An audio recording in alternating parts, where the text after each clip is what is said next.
We will talk about the auricular systole or atrial systole first. Before we go into details, just have a look at this picture.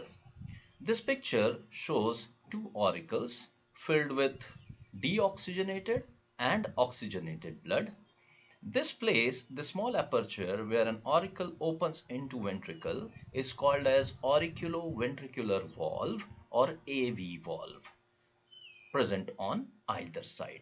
So when the auricle is completely filled with the blood, the valve they open and the blood from the auricle goes into the ventricle. Now this phenomena is simply this, where the sand automatically goes down into the lower chamber, and once small amount of sand remains filled in here, then you have to move it a bit so that it can pass on further into the lower chamber. So prior to systole, remember systole is contraction of the heart chambers. So when I say atrial systole, I mean contraction of the auricle. So before the actual contraction begins, the blood flows passively, that means without any pressure being applied, from the atrium into the ventricle, just like this.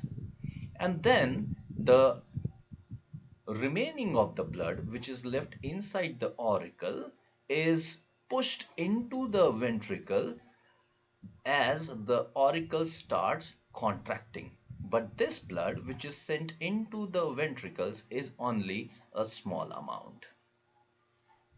Now if you look at the pressures and volumes during atrial systole, what you would notice is small rise in pressure depicted by a wave here in the auricles because of that contraction.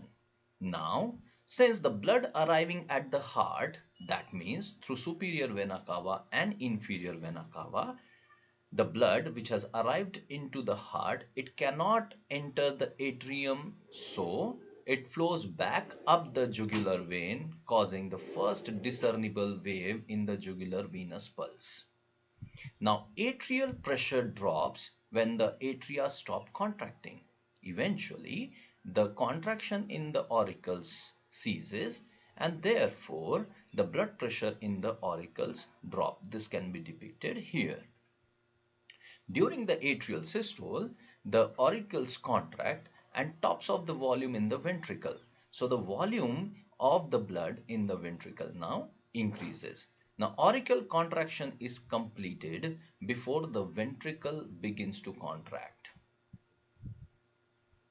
Now if you have to see atrial systole in ECG, this dark blue shaded region depicts the atrial systole. Now, the impulse which is arising from the SA node is sino-auricular node, results in the depolarization and contraction of the auricle.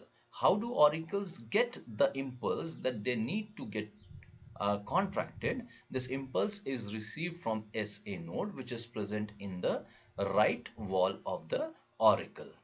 Now, this impulse once received, then the auricles they begin to contract, and this can be seen in the form of a P wave here. And this is because of depolarization. We already know that the muscles they remain in a polarized state because of 3 times more sodium ions on the outer side of the membrane and twice of the potassium ions on the inner side of the membrane.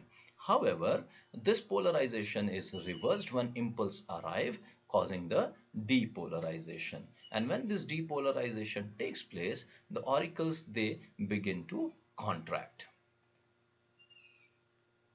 Then another important feature during our functioning of heart is heart sounds. Actually, there are 4 heart sounds classified as S1, S2, S3 and S4.